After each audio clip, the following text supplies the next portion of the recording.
Depuis la nuit des temps, des femmes tracent des voies. Des voies inspirantes, surprenantes, que nous pourrions emprunter même juste le temps d'un pas de côté. Depuis la nuit des temps, des femmes pensent, créent, brisent les entraves, défient l'impossible et s'inventent une destinée.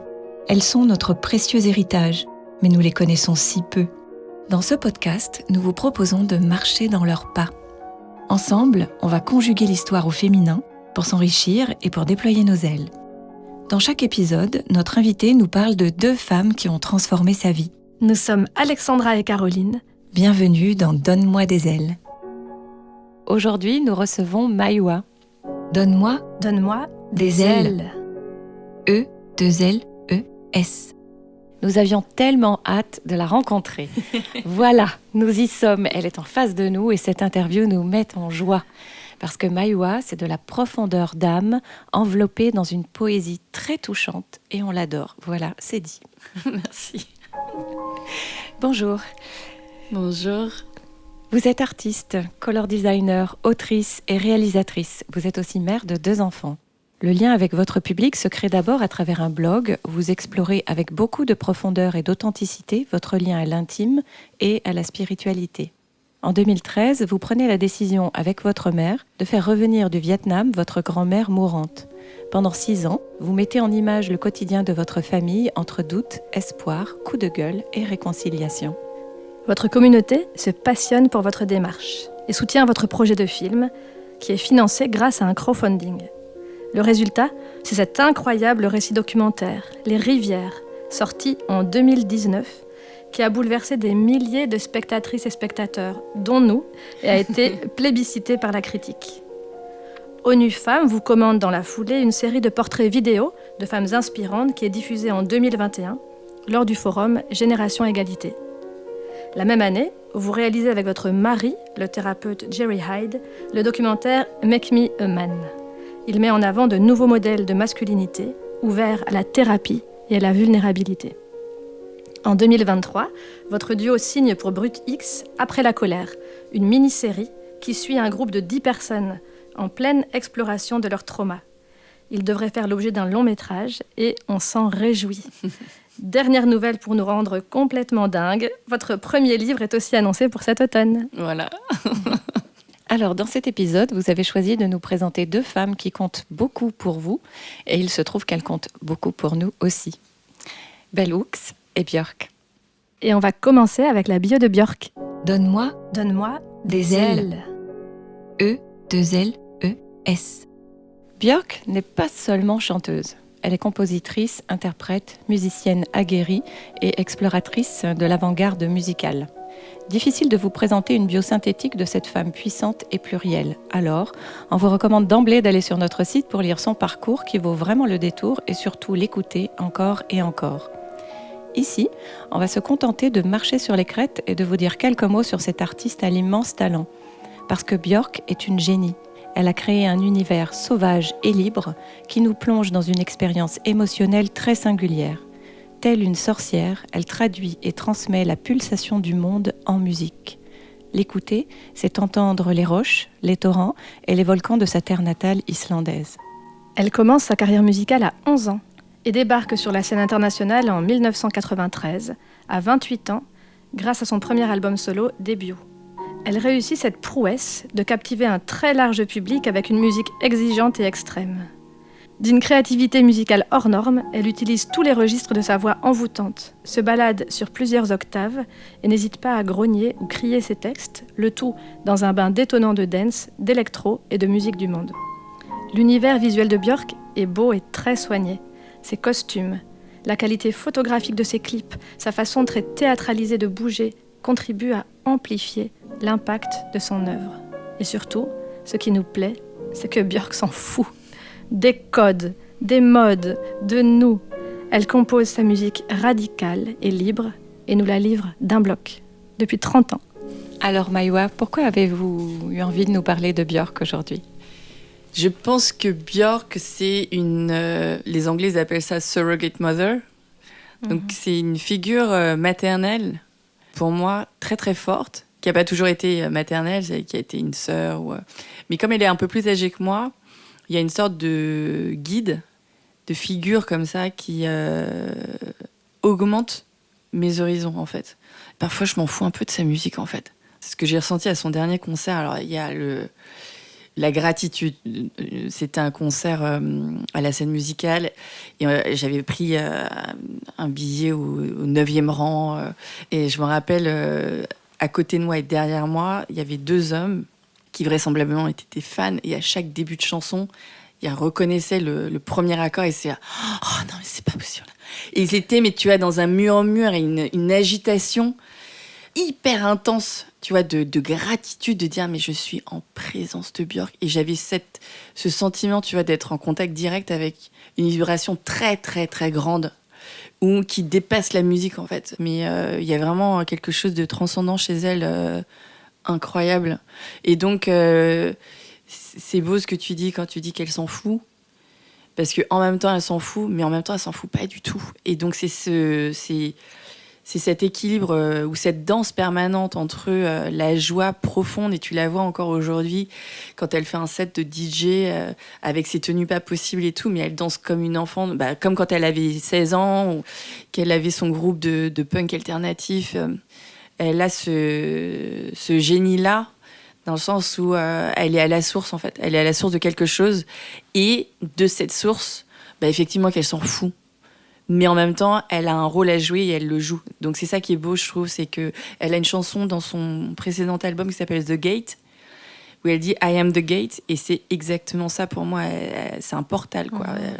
Et elle nous met en contact avec une autre partie de notre expérience humaine, et même, je dirais, de notre expérience de vivant, parce qu'elle est pas que dans l'humain. Tu vois, tu parles de théâtralisation, mais elle a l'art d'amener de la fiction et du théâtre pour qu'on soit plus réel. Au final, nous habiller comme on s'habillait et avoir nos doudounes noires d'hiver, ça, c'est de la fiction, en fait. On n'est pas sur cette terre pour ressembler à ça. Et c'est ça qu'elle nous dit, en fait. On est là, on est manifesté, on est incarné dans une existence qui nous est pas due. Qu'est-ce qu'on en fait ? Et si on peut amener de l'enchantement et de l'espoir, c'est ce qu'elle dit dans sa dernière chanson, là. Hope is a muscle to connect us. Et c'est vraiment ça. Et elle sait faire ça. Ça, c'est dingue. Et ça serait alors davantage sa vibration que son œuvre qui nous emporte ? Je pense que oui. Je pense que les fans sont des fans de musique parce que il y a chez elle une approche qui est tellement radicale que ça force le respect. Mais je pense qu'au-delà de la musique, encore une fois, c'est cette puissance de liberté et d'amour qui emporte tout, quoi, quelle que soit sa manifestation. Mais sa manifestation ne peut pas être classique. C'est pas possible, quoi. Même si elle va emprunter à Debussy, elle va emprunter à des grands classiques, mais peu importe, en fait, tu vois, elle va faire jouer du hautbois et de la techno industrielle en même temps. Tout est possible, en fait. Et ça, c'est incroyable. Donc, en fait, il y a des figures comme ça qui sont importantes pour moi, comme Prince, comme Bowie, même, où finalement, c'est pas tant la musique, c'est pas tant comment ça s'incarne que le feu, en fait, qui jaillit, quoi. Ça me touche énormément. Et puis après, c'est une figure spirituelle parce que tu sais que tu peux pas atteindre ce niveau de créativité sans avoir un cheminement spirituel avec. Et c'est pas uniquement être inspiré, c'est pas uniquement être touché par la grâce, c'est travailler énormément pour maintenir cette connexion-là. Et donc, dans ce travail-là, elle a plein de choses à nous raconter. Tu vois, et elle le fait, elle a plein de choses à partager. Et justement, ça nous a vraiment frappé que pour toutes les deux, il y a vraiment dans votre travail de la matière organique. Les éléments sont au centre de votre art. Pourquoi certains ou certaines d'entre nous ont cette connexion ouverte avec le vivant ? Elle a accès à ça, et je pense que ça, c'est très, très rare. C'est à la fois pas donné à tout le monde, mais qu'en même temps, ça te donne une responsabilité. Si toi, tu l'exprimes pas, c'est perdu pour tout le monde. Et donc, la création artistique, elle a cette force-là. Et en même temps, tu vois, des femmes comme Nina Simone pouvaient dire, mais c'est en même temps un sacerdoce, parce que c'est une immense responsabilité de monter sur scène, quoi qu'il arrive, parce que, effectivement, si tu fais pas le job, c'est perdu pour tout le monde. Il faut faire circuler. Il faut toujours faire circuler. Et Björk, elle a une citation qui m'a beaucoup accompagnée pour les rivières, c'est « Il faut jamais se cristalliser, il faut toujours avoir le courage de rester liquide ». Et je trouve que dans ce que tu dis là, ça parle aussi de fluidité, donc avec cette liquidité. Et ça nous a frappé aussi dans vos similitudes. C'est le dialogue en fait, que vous lancez en permanence entre ce qui est dans notre culture, très rationnel, c'est séparé. Toutes les deux, vous mélangez l'intime, le public, le silence et le sang. Ça nous a frappé aussi. Et tu le dis d'ailleurs quand tu dis que finalement, c'est pas tant sa musique, la matière, l'esprit. Elle vient d'où cette envie de tout relier ?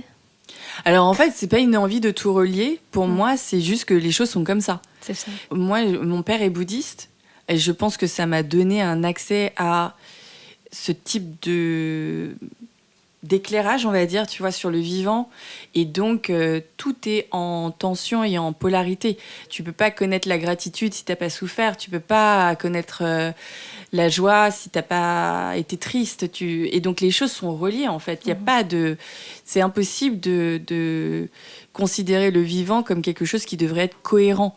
Il y a une logique interne qui est mystérieuse, qui nous est peut-être invisible et qui est peut-être de l'ordre du divin, mais nous, on voit pas les choses dans la séparation. J'écoutais un podcast qu'elle a fait justement à la sortie de son dernier album, sur la réalisation de chacun de ses albums avant, et quelqu'un lui avait dit, alors je sais plus qui c'est, le nom m'échappe, je crois que c'était un écrivain, qui lui disait, tiens, c'est intéressant parce qu'en fait, je constate que les musiciens qui viennent de petits pays, comme l'Islande, mais tu vois, qui sont toujours des outsiders, tu vois, quelque part, ils laissent de l'espace entre leurs notes.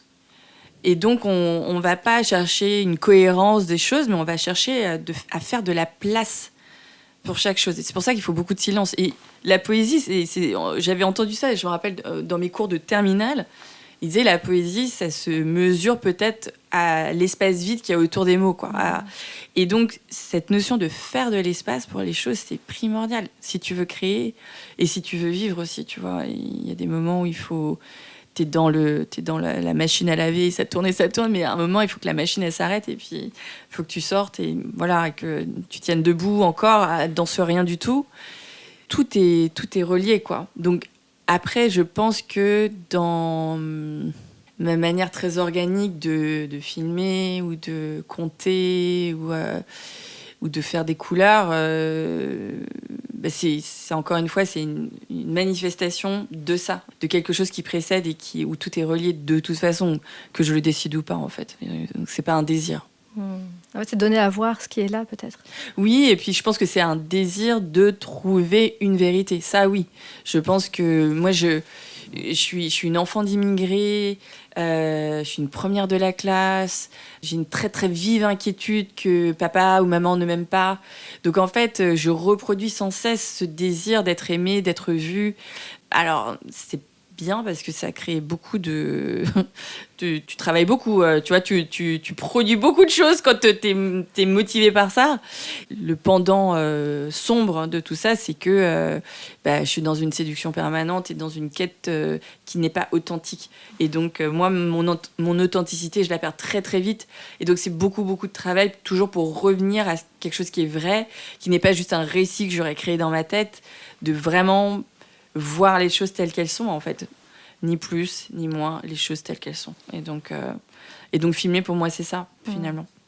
Et ça se ressent vraiment très fort dans ta façon de filmer, qui est hyper sensorielle. En fait, tu montres la matière, ses aspérités, ses creux, ses formes, et ça nous emporte, nous, spectatrices et spectateurs, dans une expérience, en fait, qui est peu mentale et qui laisse la place à autre chose. Ça nous a vraiment frappé. Et ça marche aussi chez Björk.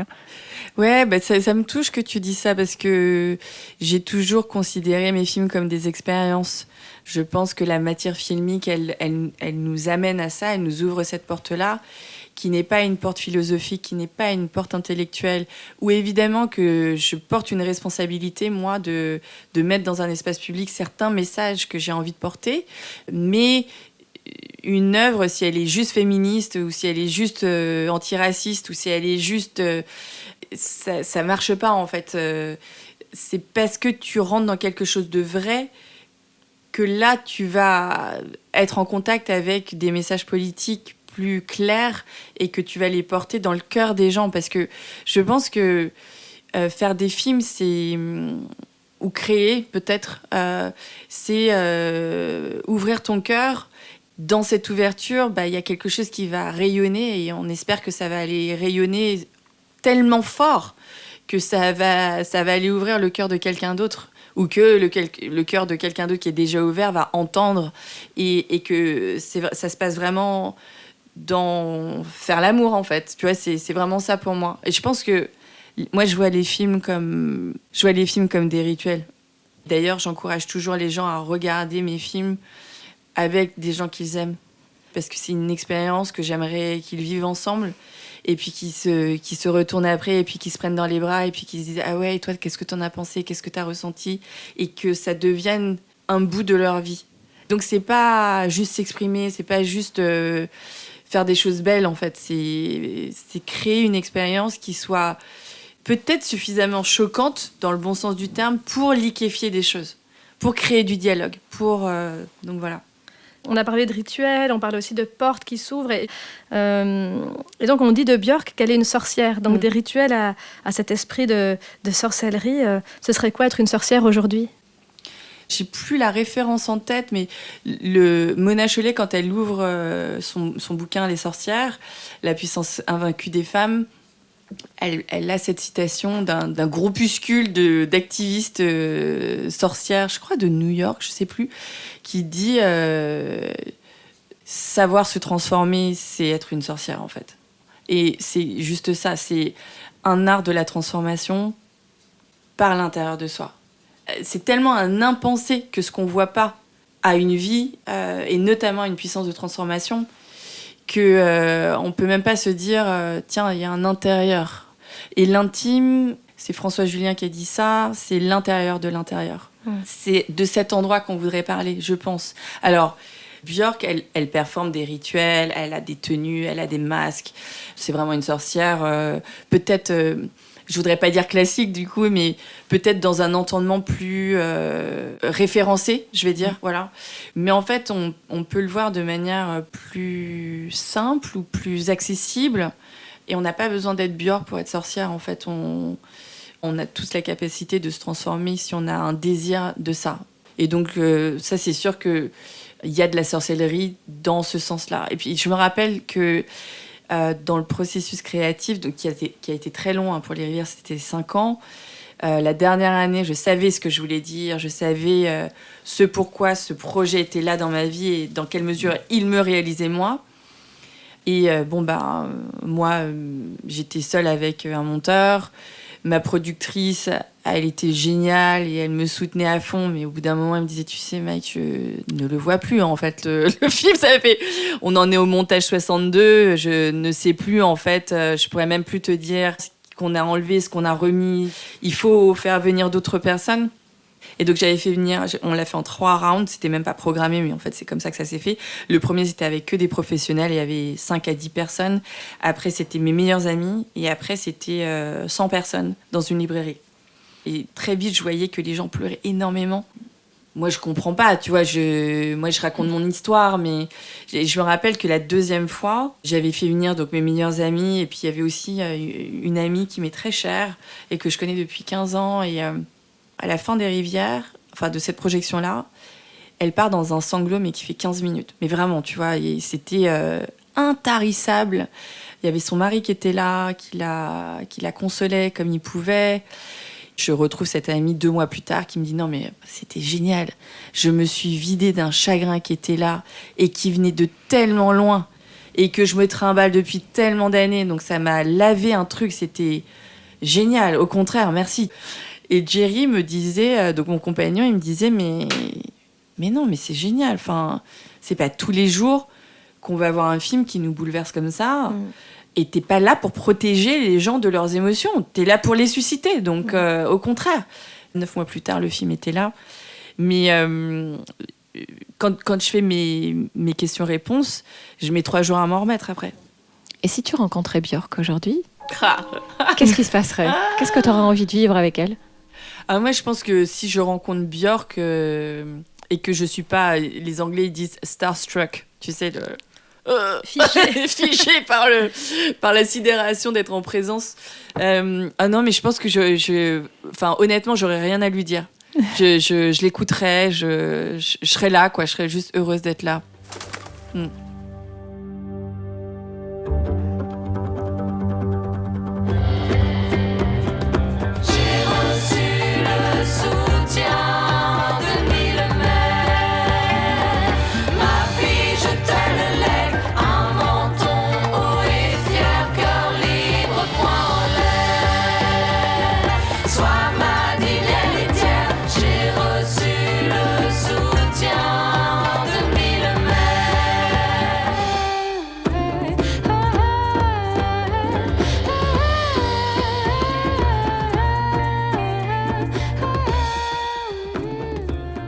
Bon, Alexandra, tu crois pas que c'est le bon épisode pour dézinguer ce fichu stéréotype sur la rivalité féminine ?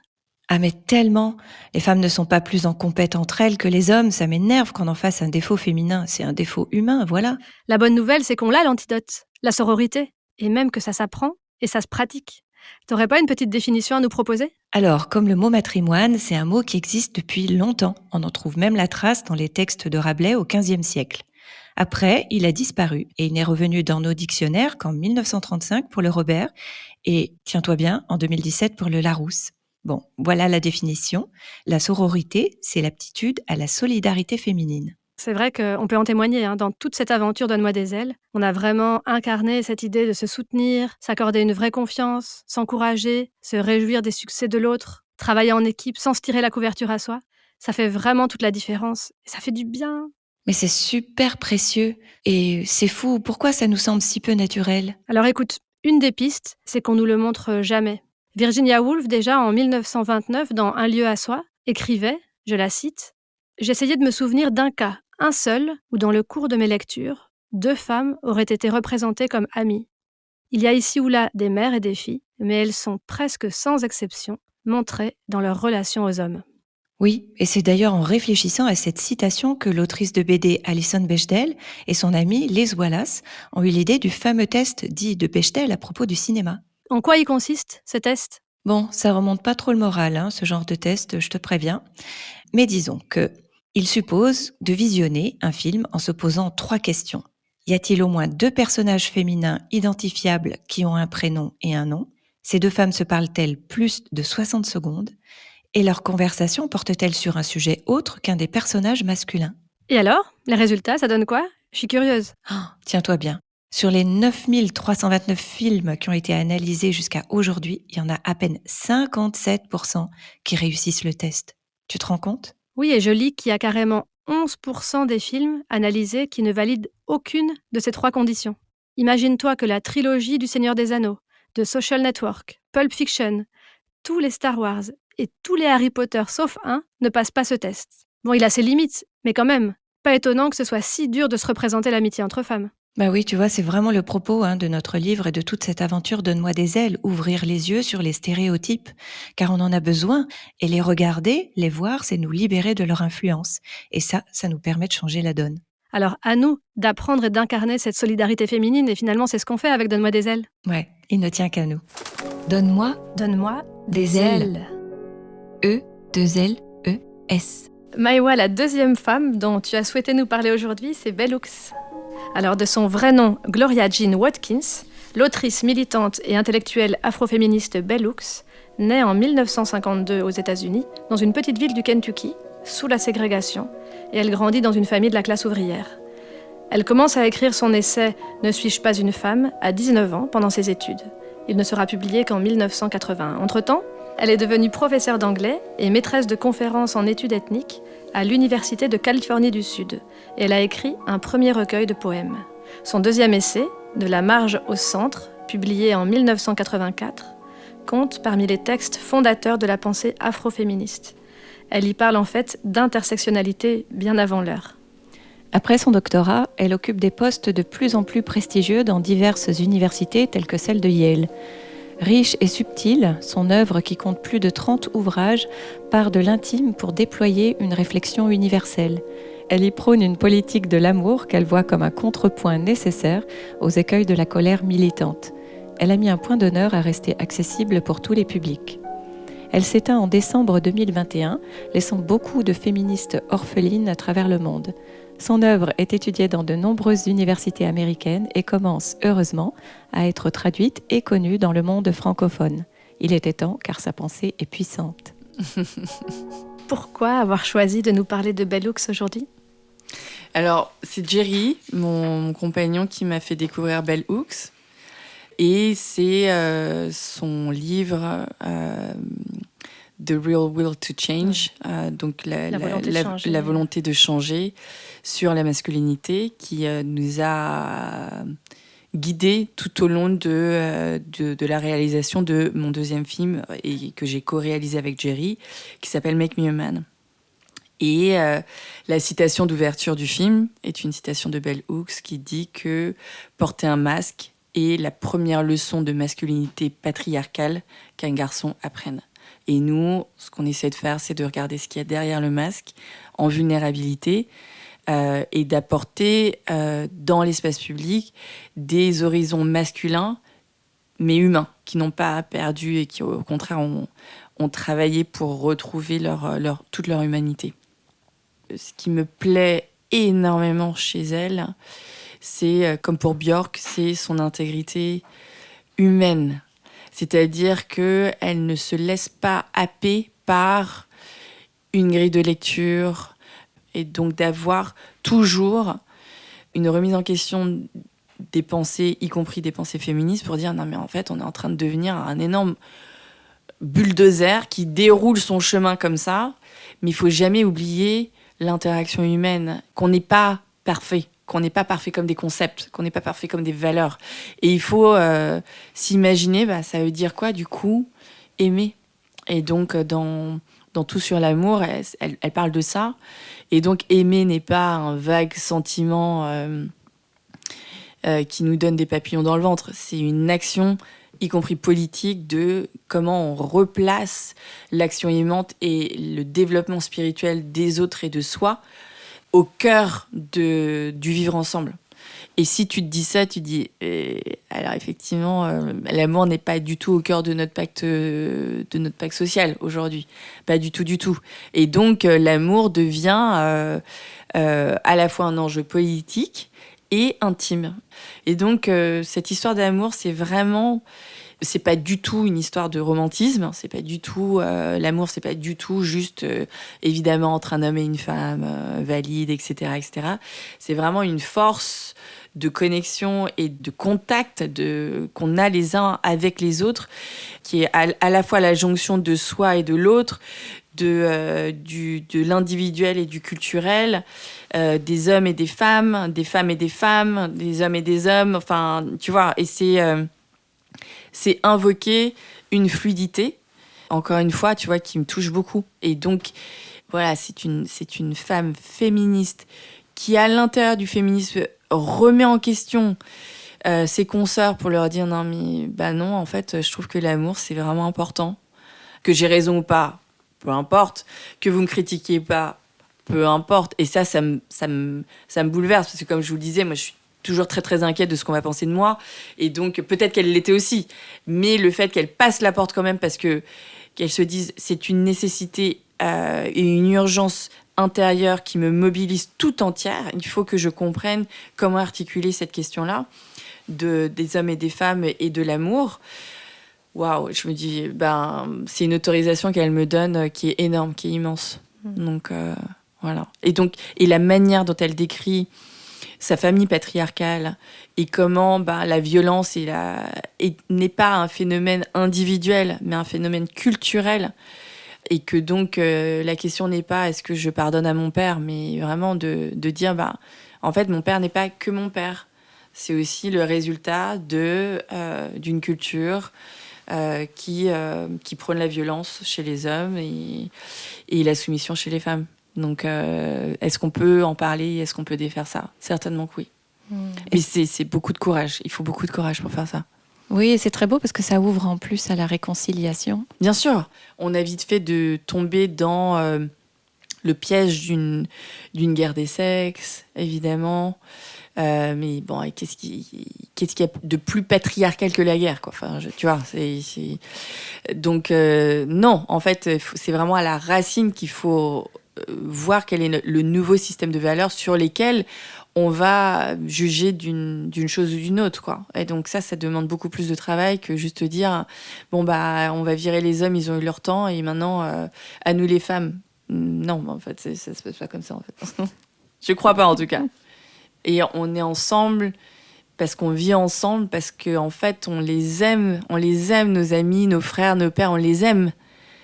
Donc, pourquoi se dire, bah, c'est leur travail à eux bah non, en fait. Et puis, ce que m'a fait comprendre Make Me a Man, c'est qu'on a une urgence à savoir ce qu'on va célébrer ensemble pour que ça arrive un peu plus. Parce que si on célèbre la violence masculine, bah, évidemment qu'on va créer plus d'hommes violents. Enfin, c'est l'évidence même, finalement, de le dire, tu vois. Si on célèbre la compassion, si on célèbre l'amour, bah, ça va forcément créer plus de compassion et plus d'amour. Parce que c'est le propre des humains de vouloir faire partie de la tribu. On va forcément faire preuve de plus d'une chose ou d'une autre, selon qu'elle est célébrée ou pas. Si on revient à Bell Hooks, elle a choisi ce nom de plume, du coup, en référence à son arrière-grand-mère maternelle. Donc forcément, ça nous parle de lignée, ça nous ramène à ton documentaire Les Rivières. On en a déjà parlé, mais finalement, en quoi se connecter et honorer nos lignées, ça peut être source de guérison? En fait, je pense que quand tu commences à creuser dans le transgénérationnel, il y a quelque chose d'à la fois cathartique et qui peut être décourageant. Parce que, quelque part, t'es même pas né que la partition, elle est déjà écrite. Parce que il s'est déjà passé ci, il s'est déjà passé ça. In utero, ta mère a vécu telle ou telle chose, ça transforme l'épigénétique.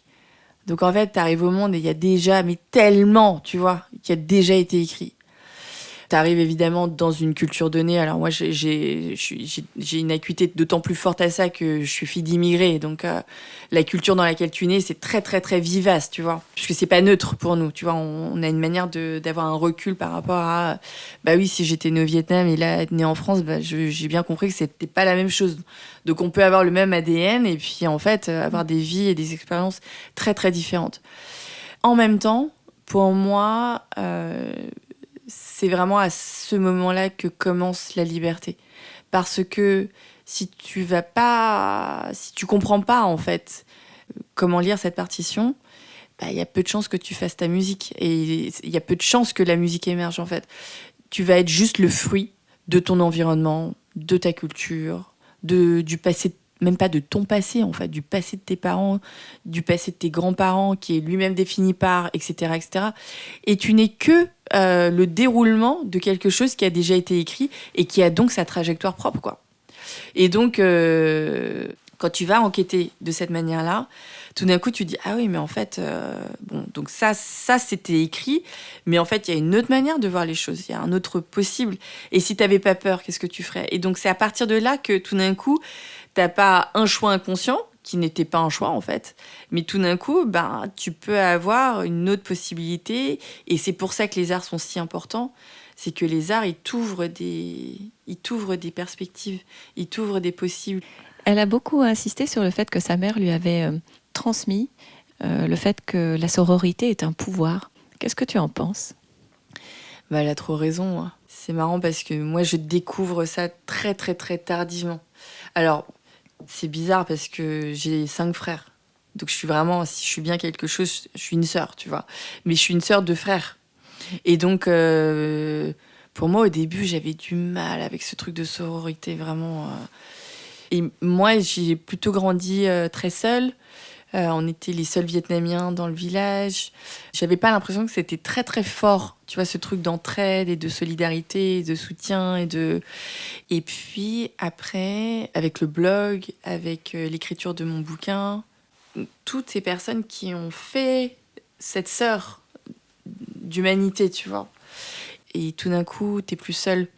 Notamment le soutien après les rivières, tu vois, de de femmes, tellement de sœurs, que ce soit dans le public ou dans des podcasts, justement, dans des articles, qui ont dit, en tant que femme, il faut qu'on mette ta parole en avant et qu'on mette cette expérience au cœur d'autres choses, au cœur des gens, peut-être. Et donc, ça, j'ai trouvé ça incroyable. Après, je pense que ce qu'elle entend par là aussi, c'est toujours ce travail d'amour, c'est arrêter la jalousie et arrêter la compétition. Moi, c'était une découverte, l'amitié féminine et cette sororité féminine. C'était une découverte. Et c'est génial. Du coup, je peux aller le plus loin possible dans ma création parce qu'il y a plein de gens autour de moi qui font d'autres choses et qu'on est en réseau et que ensemble, c'est génial.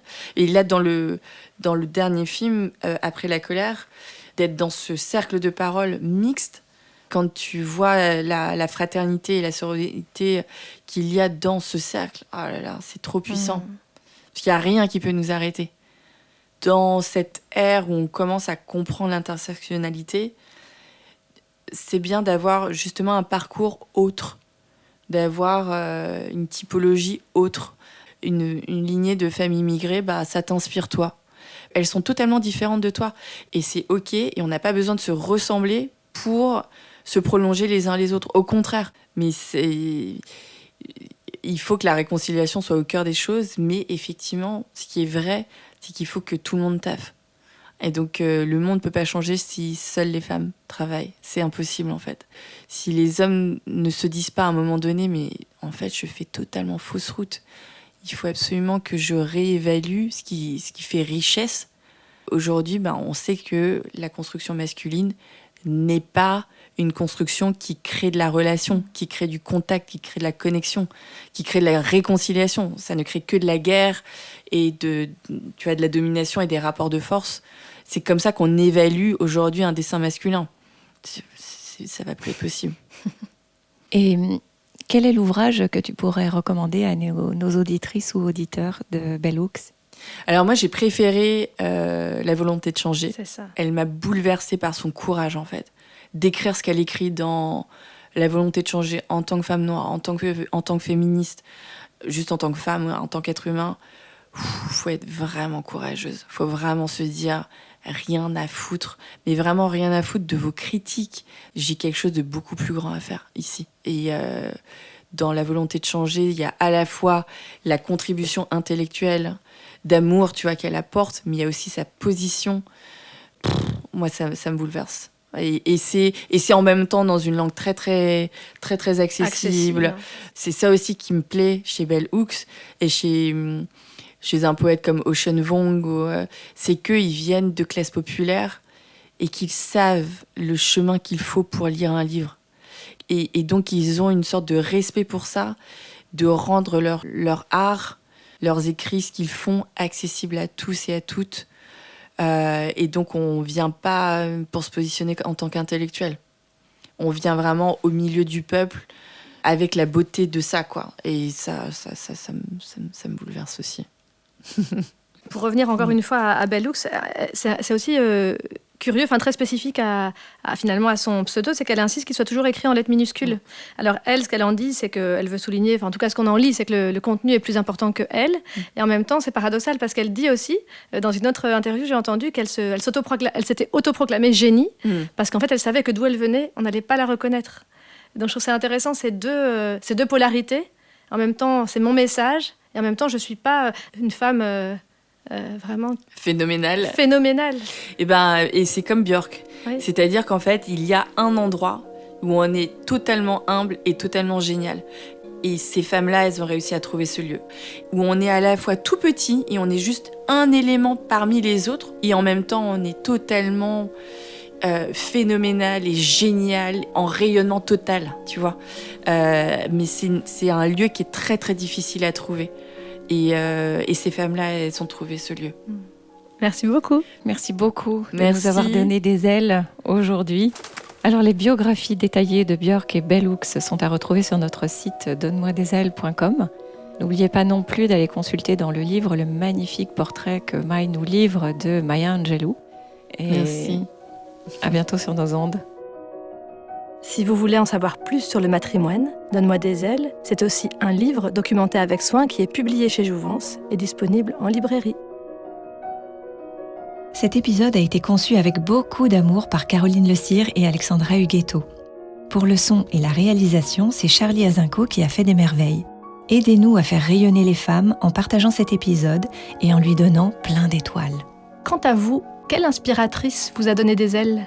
Partagez votre expérience sur les comptes Facebook ou Instagram du podcast. Nous avons hâte de la découvrir.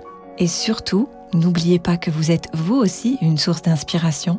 Le monde a plus que jamais besoin de votre lumière.